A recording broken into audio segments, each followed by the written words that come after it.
सारी कहानी एटम पर है। ये अमेरिका ईरान एटमी जंग की तरह का मामला है, जिसमें ईरान ने ट्रिगर पर हाथ रखा हुआ है। ये ट्रिगर जो है, ये जो बंदूक से अगर गोली चली तो ये एटमी गोली होगी, और ये गोली जो है फिर दुनिया का नक्शा और दुनिया की मौजूदा डेमोग्राफी को तब्दील कर देगी, क्योंकि ईरान चुपके से सही, खामोशी से सही, अपनी दिफाई सलाहियतों को बढ़ाता रहा है।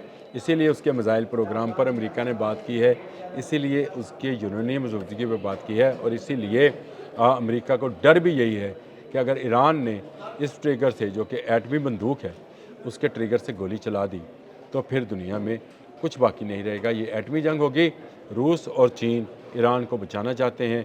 मैंने कल भी ये बात कही थी कि दोनों के मफादात इसमें पोशीदा हैं, क्योंकि चीन सस्ता तेल या तवानाई का ज़रिया ऑयल जो है वो ईरान से लेता है, और रशिया अपने टेक्नोलॉजी जो है, दिफाई टेक्नोलॉजी जो है वो बेचता है। SU-35 वाला मामला हो, एटमी रिएक्टर बनाने वाला मामला हो, रूस और चीन ईरान के साथ खड़े हैं। ऐसे हालात में अगर जंग होती है तो ये एक बड़ी एटमी जंग में तब्दील हो जाएगी, और ये बड़ी एटमी जंग जो है दुनिया के बहुत सारे मुल्कों का जोग्राफिया तब्दील कर देगी। याद रखिएगा, अब जंग रवायती हथियारों से नहीं होगी, और शायद ईरान अपनी तैयारी मुकम्मल कर चुका है। इसीलिए वो कह रहा है कि ट्रिगर पर मेरी उंगली है, और जब अमेरिका हमारी तरफ बढ़ा तो हम ट्रिगर से ये दबा देंगे। तो ये कोई आम रवायती हथियार का ट्रिगर नहीं होगा, ये एटमी वॉर हेड का ट्रिगर है, जो पूरी दुनिया को अपनी लपेट में लेगा। अल्लाह ताला हम सबको जंगों से महफूज रखे।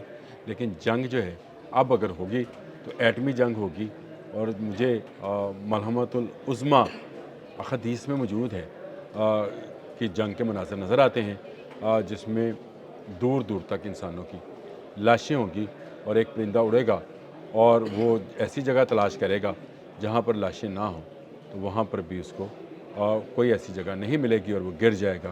तो ये शायद अब होने वाली जंग जो है मलहमतुल उज़्मा होगी, और उसमें बहुत सारे लोगों की जानें जा सकती हैं, क्योंकि ये एटमी जंग होगी। ईरान अफजुर्दा कर चुका है यूरेनियम, ईरान ने तजर्बा करना है। मैंने कल भी ये बात की, मैं आज भी ये बात कहता हूँ। ये $25 बिलियन वाले मुआहदे की खबर सामने आने से पहले से मैं ये बात कर रहा हूँ कि जून 2025 के बाद ईरान ने तेज़ी से अपनी यूरेनियम मौजूदगी के सिस्टम को जो है वो ना सिर्फ जहाँ पर ख़राबी थी उसको मुकम्मल किया है, बल्कि वो उसको एटमी वॉरहेड्स के अंदर मुंतकिल भी कर चुका है। अभी उसने कोई तजर्बा नहीं किया है।